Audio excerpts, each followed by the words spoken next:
Welcome back to the BATV studios. It's time to talk about Week 3, and I'm joined by Jay Schwab of the Kane County Chronicle. He's the sports editor there, and Kevin Drewley, sports reporter at the Kane County Chronicle. And guys, one big matchup that we have to talk about right off the top is a matchup between two 0-2 teams, but two perennial powerhouses in the area. That's St. Charles East and Geneva. They finally get what they want, a conference game against each other in the Upstate 8 to kick off Geneva's Upstate 8 tenure and the new Upstate 8 conference. And Jay, tell us about this matchup. It's going to be a tough game for both teams, but obviously a chance to finally dent the win column for one. Yeah, both teams, needless to say, sorely need a win. Both teams starting out 0-2. I get the feeling though that whichever team wins this game is you're gonna see them in the playoff draw somewhere. Another month and a half or so from now. Both teams have played a really difficult non-conference schedule, and the Upstate 8 River looks navigable. I mean, none of the teams have really distinguished themselves a ton here in the non-conference. So, whichever team gets this win, you get a feeling things might start to fall in place a little bit for them here. And the other team, while it's not completely over, you're looking at being 0-3, and even if you do somehow manage to sneak in the playoffs, you're gonna see a first-round opponent you really don't want to see. So, hate to say it, but whichever team loses this game is going to be in very difficult shape going forward.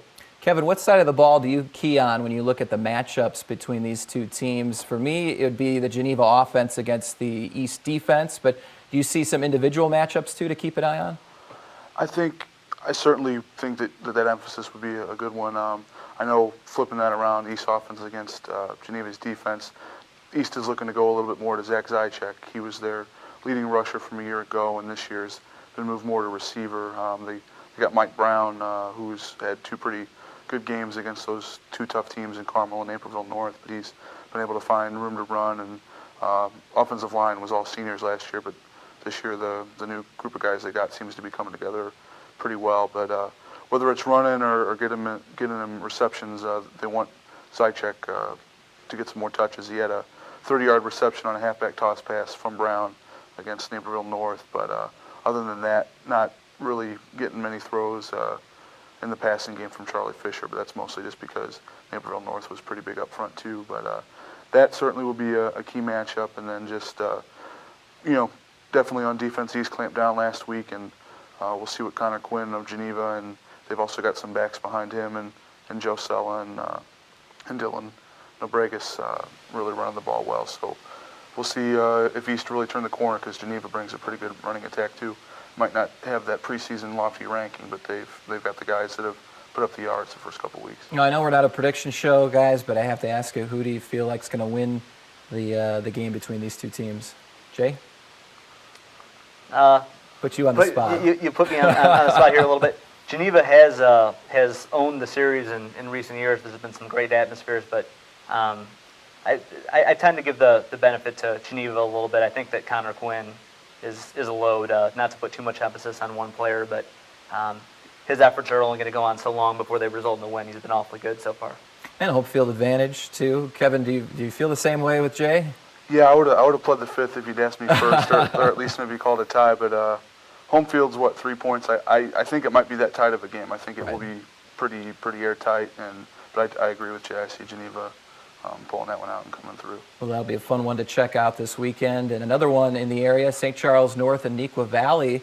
Neuqua Valley is always a good team, and North, of course, coming off their monster output in Week 2. Do you see North being able to continue that offensive prowess that they showed off?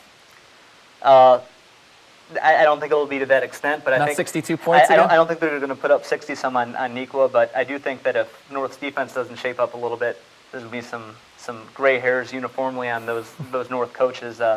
They won against McHenry in Week 2, but obviously both the first 2 weeks they've had some major problems defensively, and Neuqua is kind of like their first opponent, South Elgin, probably a playoff caliber opponent, unlike McHenry last week. So they will not be able to get away with it again in terms of that rough defensive outing that they showed. So I think North's coaches, even though it's an all-new defense, I think they're probably going to start to run out of patience a little bit with bringing some of those guys defensively around. So I think this is a big week for North's defense to show that they are indeed making progress.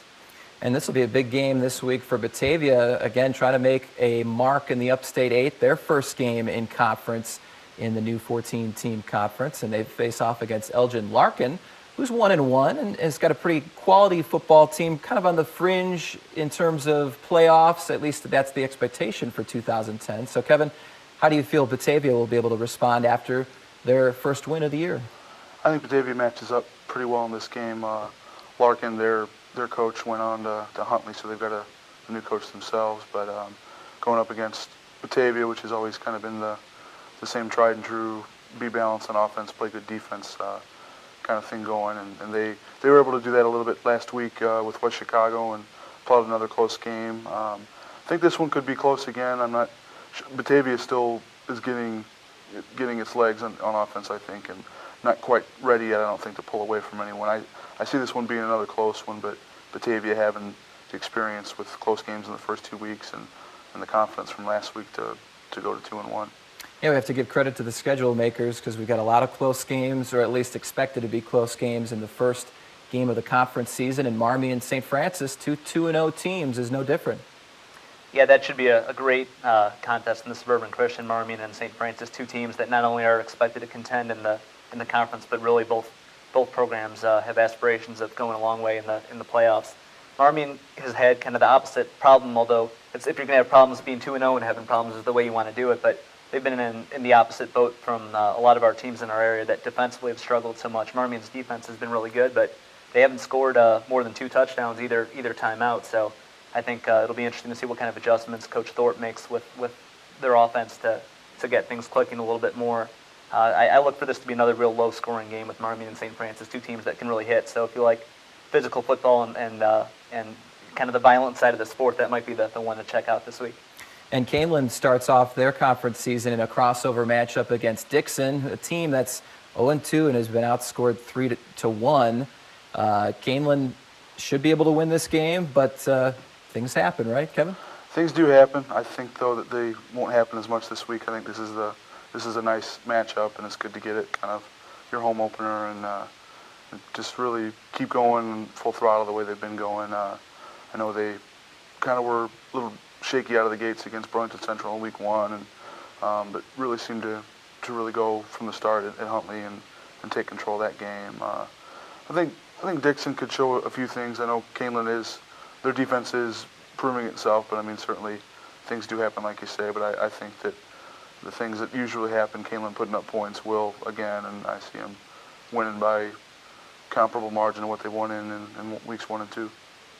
Well, guys, as always, a font of knowledge, both of you. Thanks so much for joining us for the Preps Insider. Once again, Jay Schwab with the Kane County Chronicle and Kevin Drewley, sports reporter over at the Kane County Chronicle.